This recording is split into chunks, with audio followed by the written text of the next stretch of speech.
അങ്ങനെ വീണ്ടും ഒരു നിയമസഭാ തെരഞ്ഞെടുപ്പ് വരികയാണ്. കഴിഞ്ഞ കൊല്ലത്തെ പൂരം ദാന്ന് പറഞ്ഞു പോയ പോലെയുണ്ട്.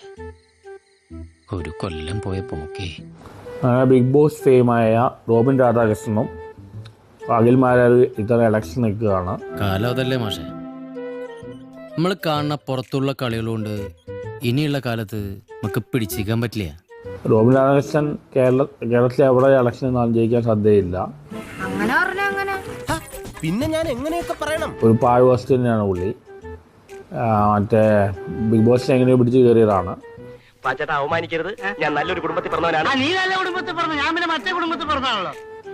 ഡോക്ടറാണൊക്കെ പറയേണ്ട, അല്ല ഏതില്ല ഡോക്ടറിന് അറിയില്ല. ഞാൻ ബേസിക്കലി ഒരു ഡോക്ടറാണ്.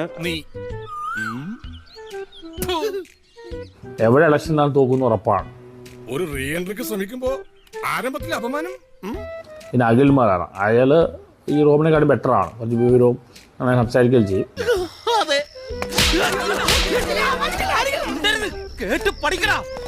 മത്സരിക്കുന്നത് തൃക്കാക്കരയിലാണ്. പി ടി തോമസിന്റെ മെയിൻ സ്ഥലമാണ്. ഉമാ തോമസാണ് സ്ഥാനാർത്ഥി നിൽക്കുന്നത്. എന്തായാലും തോന്നുന്നു ഉറപ്പാണ്. ഇപ്പോൾ പുള്ളിയുടെ സിനിമ ഇറങ്ങിയപ്പോൾ പൊളിഞ്ഞല്ലോ, അതുപോലെ ഇതും പൊളിയാൻ സാധ്യതയുണ്ട്. പഞ്ചായത്ത് ഇലക്ഷൻ നിൽക്കാൻ വലിയ താല്പര്യം ഉണ്ടായിട്ടൊന്നുമല്ല. ഈ തെണ്ടികളുടെ കൂടെ അകത്ത് നിന്ന് കയറി കളിക്കാൻ പറ്റിയ ഗോൾഡൻ ഓപ്പർച്യൂണിറ്റിയാണിത്. എന്നാൽ രണ്ട് BJP കാൻഡിഡേറ്റ്സും കുത്തുകാട് കാണാൻ ചാൻസ് ഉള്ളു. പൊതുവാൾജി എനിക്കിനെ ചോര കളക്കണ്ടട്ടാ. Cool down KRP, cool down. നമുക്ക് പിന്നെ നിയമപരമായി തന്നെ ഒതുക്കാം. അതിന് നീ എന്നെ ഒന്ന് സഹായിക്കാമോ? എങ്കിൽ നമുക്ക് അയാളോട് മധുരമായി പ്രതികാരം വീട്ടാം. അതിലെനിക്ക് വലിയ അത്ഭുതം. അതില് ഒരു വലിയ ഫാൻ ബേസ് ഉള്ള ഒരാളാണ്. ഇപ്പോ നിങ്ങൾ രാഷ്ട്രീയക്കാരനായിരിക്കും, രാഷ്ട്രീയത്തിലേക്ക് വരുന്നു എന്നൊക്കെ കുറെ കാലമായിട്ട് കേൾക്കുന്നുണ്ട്. വേറെ എന്തിട്ട് ഓപ്ഷനല്ല മാഷെ. അങ്ങനെ തിരഞ്ഞെടുക്കേണ്ട വഴിയാണോ പൊളിറ്റിക്സ്? എഴുത്തുകാരന്റെ വേഷമുണ്ട്, അഭിനേതാവുണ്ട്. ബിഗ് ബോസിൽ ഏറ്റവും കൂടുതൽ 50 ലക്ഷം വോട്ട് കിട്ടിയ ആളാണ്. എന്തെങ്കിലും ആട്ടെ, തോന്നിയത് പറയുന്നതിനൊരു അതിരില്ലടാ.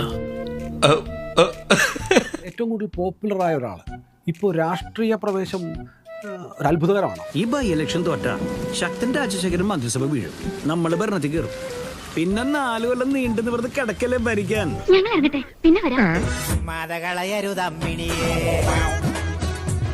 പുതു സമ്മാനമാക്കൂ സ്വാതന്ത്ര്യം.